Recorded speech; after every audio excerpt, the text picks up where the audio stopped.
Hi everybody, I'm back, Mrs. Inman, reading Full of Beans, chapter 4. As you can see, my dogs are hanging out like always. They can't let me out of their sight. Back there's Nala, and on my lap, Macy.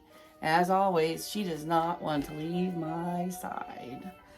So, if you hear them bark, you'll just have to ignore them.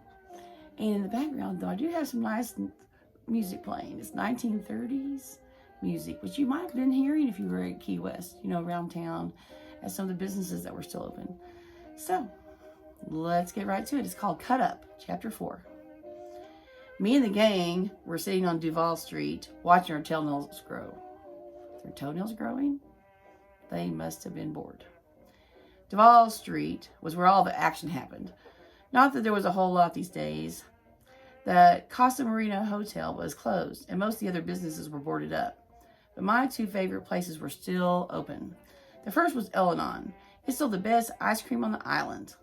Every flavor imaginable. Sugar apple, tamarind, guava, mango, coconut. The second was the movie theater. There was a picture playing called Baby, Take a Bow. It starred a kid named Shirley Temple. I love the pictures. I loved everything about them.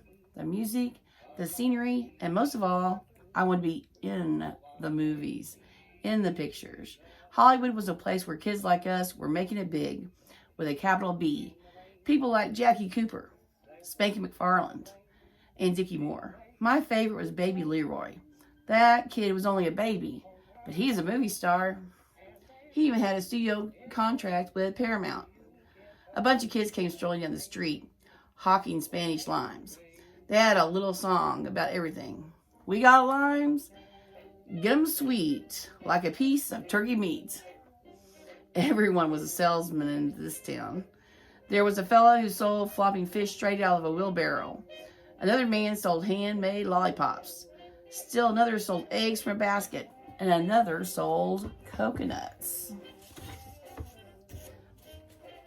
Pork Chop stared at the kid selling limes. Well, that's a good racket.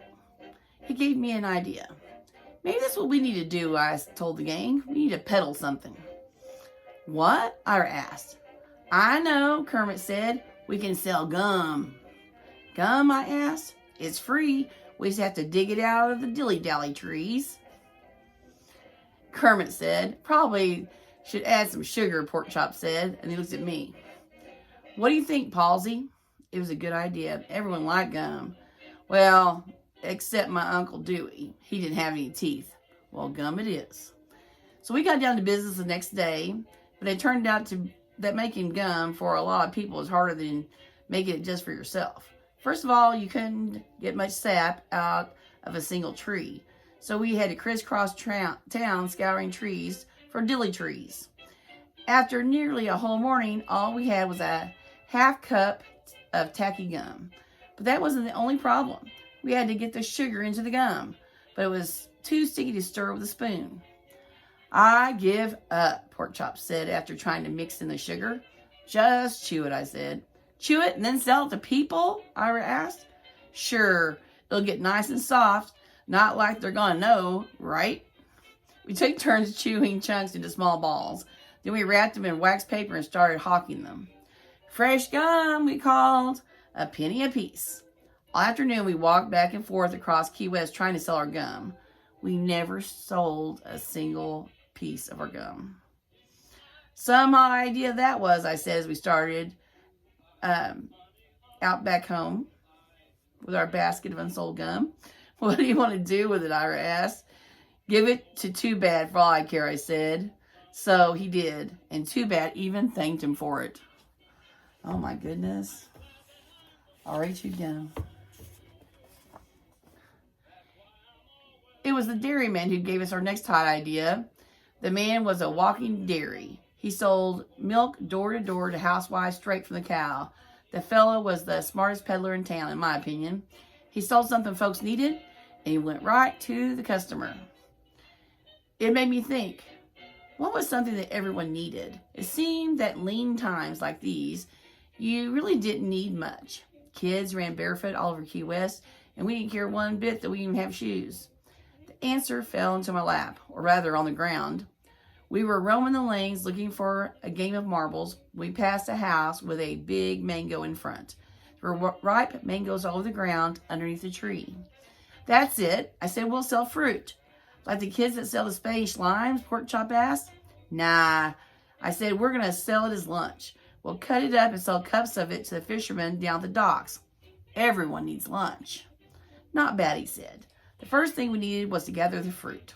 We scoured our own backyards, but all we came up with was one mango, a Spanish lime, and a soursop. We're going to need a lot more fruit than this, I said. Well, what do you expect us to do? Ira asked. Just go to other people's yards and steal fruit off their trees? Why not, I asked. Well, I don't know about this, Beans, Ira said. We don't want to get in trouble. But if it's already on the ground, I told him. It was an unwritten rule that the fruit was on the ground, it was okay to take, even if it was in someone else's yard. Ira didn't look convinced. Don't worry, I assured him. We won't be the ones picking it up. So you're saying all I have to do is climb the trees and shake the fruit so it falls down and then bring it to you? Too bad, asked me. Don't get caught, I added. Do you want to get to be in our gang? Well, let's see how this goes first. His eyes widened in understanding. It's a test, right? Exactly, I said.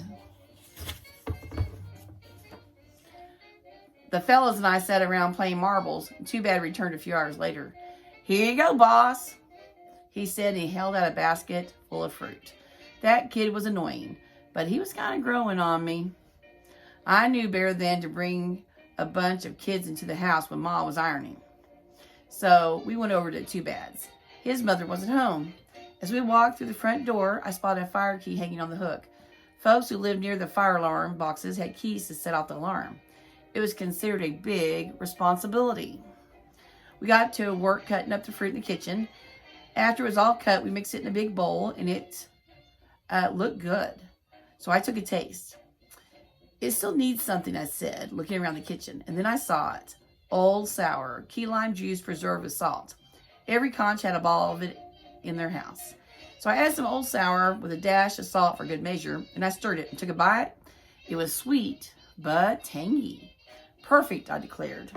We poured half into another bowl and grabbed some cups. We left the rest in the icebox to chill and headed to the docks. Started with fishermen working with their boats. We started pedaling. I even made a little ditty to sing. Fresh fruit cut up, it's the best, so tasty and delicious, you can't resist. Slowpoke, a sponger, was our first customer. What you got there, kids? He asked, wiping his sweaty brow.